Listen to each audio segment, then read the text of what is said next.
Good afternoon. This is Debra V. Wilson. I'm in Bradford. It is Friday and the 24th of December, 2021. Earlier today, I went to a church here in Bradford to pick up my Christmas meal package. It was a box of food. That's how they described it. It was 5 pounds.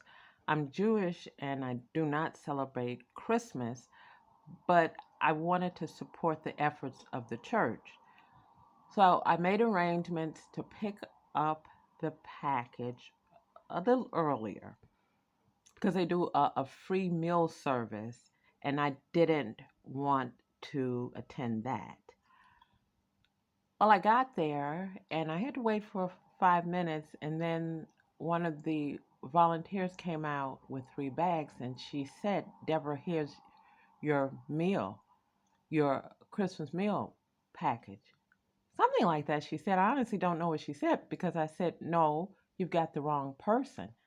And so she said, well, you ordered it. No, I didn't order that. And the reason I said that, there were 3 bags of groceries. And I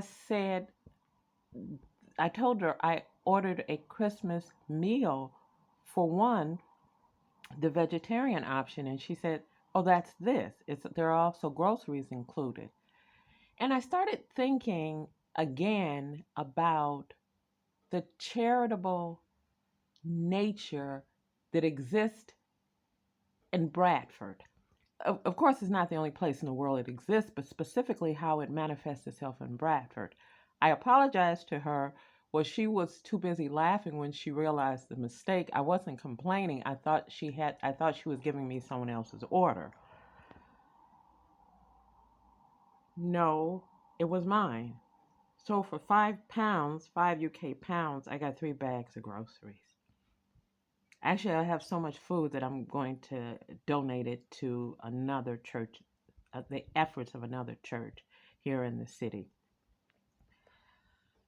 And this all leads me to understanding why faith spaces, not just churches, mosques, and temples, are giving so much during the Christmas season and other seasons, and just daily and weekly here in Bradford.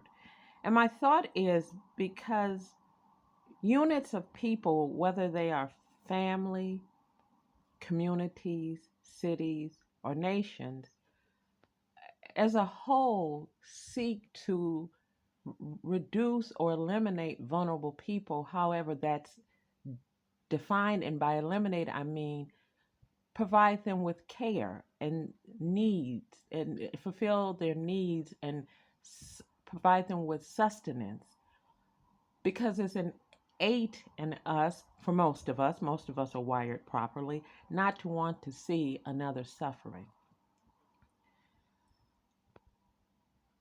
It is that space that I look at. For me, my research is typically the NGOs, and it's to understand how organically emerging NGOs respond to the same threats to society that the state is responding to, and the state labels as extremism or terrorism. But whatever the threat might be, I believe there are responses in societies that are healthy enough. And however I'm defining healthy, this is going to be a very short podcast. I will disclose at a later date. But if that society is healthy enough to produce a bottom up response to problems and challenges, it will respond. And in Bradford, that response is, dare I say, particularly muscular. So definitely the question has to be asked, why do the problems, challenges exist? And then I think the next thing is to understand the response bottom-up responses, and how the state understands that and how the state supports those bottom-up responses, re- supports those bottom-up responses, but then leaves those responses coming from civilians from the bottom up to authentically and independently respond to the needs of their fellow citizens. I'm almost done with this podcast because I'm about to cry. It's a silly thing for an academic to do, but I cry all the time, especially given I research national security.